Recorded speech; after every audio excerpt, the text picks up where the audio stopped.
Sir दोस्तों, मैं सुजय कुमार अपने चैनल सुजय एजुकेटर में आप लोग का फिर से स्वागत करता हूं। तो दोस्तों, जैसा कि आप जानते हैं कि हम लोग का जो ये सेशन चल रहा है और सबसे पहला बात मैं ये बता दूं कि आप किसी भी गवर्नमेंट एग्जाम की तैयारी कर रहे हैं और उसमें जीके आता है तो हमारे चैनल पर बस बने रहिए दोस्तों।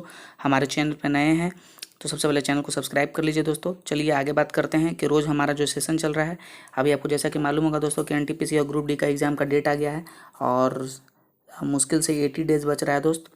तो उसमें हम लोग डिस्कस कर रहे हैं इंपॉर्टेंट 25 क्वेश्चंस साइंस के। ठीक है, तो रोज़ 10 बजे सुबह 25 क्वेश्चन हम लोग साइंस के इंपॉर्टेंट डिस्कस करते हैं एग्जाम पॉइंट ऑफ व्यू से। तो आज भी हम लोग डिस्कस करेंगे दोस्तों। तो चलिए बिना किसी टाइम को गवाए हुए, सुबह को 10 बज चुके हैं और वीडियो को स्टार्ट करते हैं दोस्तों। चलिए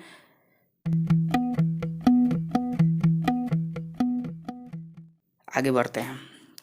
तो आज का हम लोग का पहला क्वेश्चन है दोस्तों कि मच्छर भगाने वाली दशाओं में सक्रिय रसायन कौन सा होता है। तो मच्छर भगाने वाले जो दशाओं में सक्रिय रसायन होता है दोस्तों, वो होता है एलिथ्रीन। क्या होता है? एलिथ्रीन। ठीक है, नेक्स्ट क्वेश्चन है कि बुलेट प्रूफ जैकेट बनाने में किसका प्रयोग किया जाता है। तो बुलेट प्रूफ जैकेट बनाने में अगर कांच का बात करेगा तो रेशेदार कांच का यूज किया जाता है दोस्तों। ठीक है, नेक्स्ट क्वेश्चन है कि भारत में वाणिज्यिक ऊर्जा का प्रधान क्या होता है। भारत में जो वाणिज्यिक ऊर्जा का प्रधान किसे माना जाता है, तो कोयला को माना जाता है दोस्तों। किसे माना जाता है? कोयला को माना जाता है। नेक्स्ट क्वेश्चन है कि फूलों के अध्ययन को हम क्या कहते हैं। फूलों के अध्ययन को हम लोग कहते हैं दोस्तों एंथोलॉजी। क्या कहते हैं? यहाँ पर एंट्रियोलॉजी लिख दिया है, गलत है। इसको कहा जाता है एंथोलॉजी। क्या कहा जाता है? एंथोलॉजी। ठीक है, एंथोलॉजी कहा जाता है दोस्तों। ठीक है, आगे बढ़ते हैं हम लोग। नेक्स्ट क्वेश्चन है कि आलू में ब्लैक हार्ट का कारक क्या होता है। तो ब्लैक हार्ट का कारक होता है दोस्तों कि उसमें ऑक्सीजन की कमी आ जाती है, तब उसको ब्लैक हार्ट का उसका यूज किया जाता है दोस्तों। ठीक है, नेक्स्ट क्वेश्चन पे हम लोग आते हैं कि लहसुन की अभिलाक्षणिक गंध का कारण क्या है। तो लहसुन की अभिलाक्षणिक गंध का जो कारण है दोस्तों, वो सल्फर का कारण है। सल्फर यौगिक के कारण उसमें गंध आता है दोस्तों। ठीक है, आगे बात करते हैं कि मानव के श्वेत रक्त कणों WBC का व्यास कितना होता है। यानी व्यास का मतलब डायमीटर। डायमीटर कितना होता है WBC का। वाइट ब्लड सेल इसको कहा जाता है दोस्तों। इसका जीवन काल 2 से 4 दिन होता है और RBC का होता है 120 दिन। और इसका डायमीटर पूछ रहा है दोस्तों, तो डायमीटर होता है 0.007 किलोमीटर। ठीक है, आगे बात करते हैं। नेक्स्ट क्वेश्चन है कि यूरिया रक्त से पृथक किया जाता है किसके द्वारा। तो यूरिया है जो दोस्तों रक्त से पृथक किया जाता है गुर्दों द्वारा। किसके द्वारा किया जाता है? गुर्दों द्वारा। नेक्स्ट क्वेश्चन पे हम लोग आते हैं कि एक जलीय पौधे को क्या कहा जाता है। तो एक जलीय पौधे को कहा जाता है दोस्तों हाइड्रोफाइट। क्या कहा जाता है? हाइड्रोफाइट कहा जाता है। इंपॉर्टेंट है, याद रखिएगा। ठीक है, जल से जितने भी बात करेगा दोस्तों उसको हाइड्रो उसमें लगा हुआ रहेगा। ठीक है, आगे बात करते हैं। नेक्स्ट क्वेश्चन है और क्वेश्चन नंबर 10 है कि प्रोटीन के पाचन में सहायक इंजाइम कौन सा होता है। तो प्रोटीन को पचाने में जो सहायक इंजाइम होता है दोस्तों, तो वो होता है ट्रिप्सिन इंजाइम होता है। क्या होता है? ट्रिप्सिन इंजाइम होता है, जो कि प्रोटीन के पचाने में सबसे इंपॉर्टेंट इंजाइम होता है दोस्तों। ठीक है, दुग्ध प्रोटीन को पचाने वाला जो इंजाइम होता है वो क्या कहलाता है। तो दुग्ध प्रोटीन को पचाने वाला जो इंजाइम होता है दोस्तों, वो रेनिन होता है। क्या होता है? रेनिन होता है। ठीक है, रेनिन ऐसे लिखा जाता है। ठीक है, आगे बढ़ते हैं। नेक्स्ट क्वेश्चन है कि लरो उरो हार्मोन कौन सा कहलाता है। लरो और उरो हार्मोन किसको कहा जाता है दोस्तों? तो एड्रीनेलिन को कहा जाता है। क्या किसको कहा जाता है?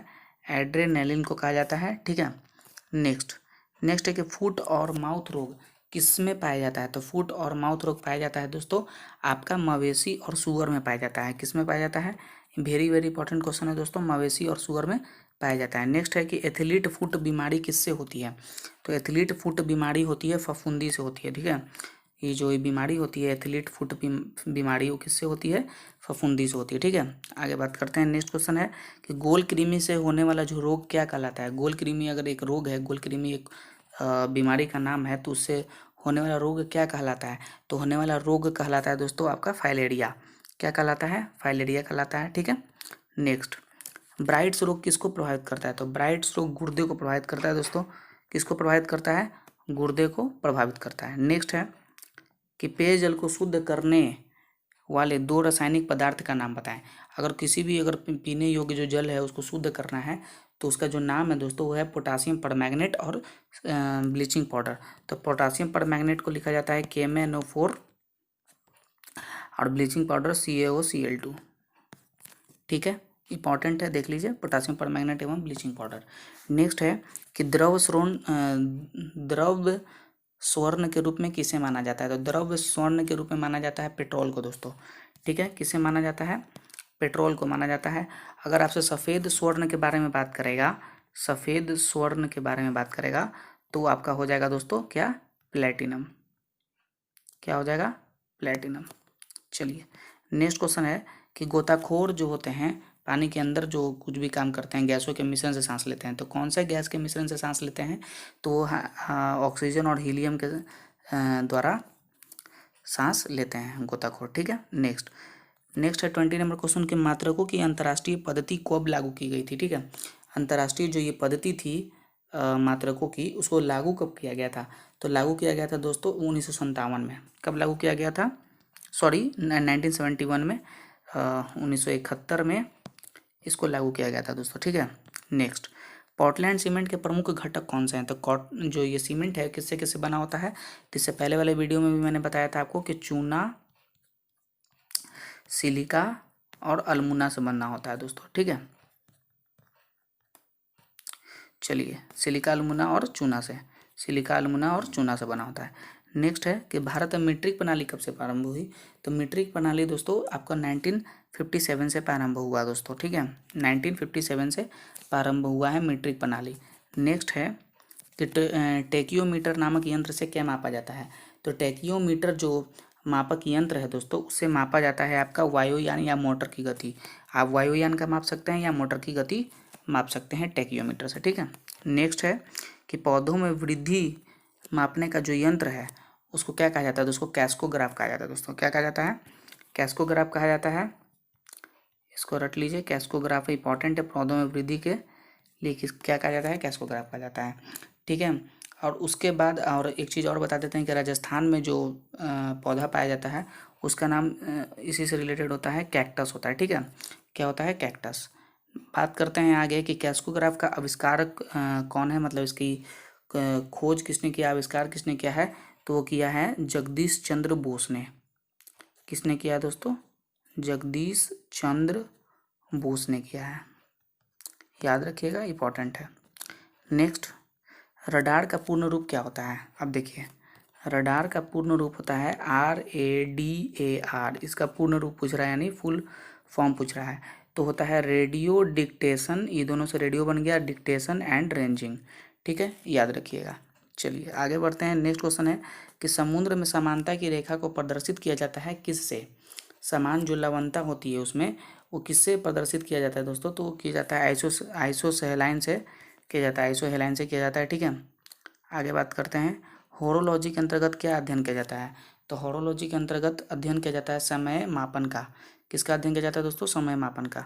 नेक्स्ट क्वेश्चन है कि घर्षण एवं स्नेह के अध्ययन को क्या कहलाता है? तो घर्षण एवं स्नेह का अध्ययन कहलाता है दोस्तों ट्राइबोलॉजी कहलाता है। क्या कहलाता है?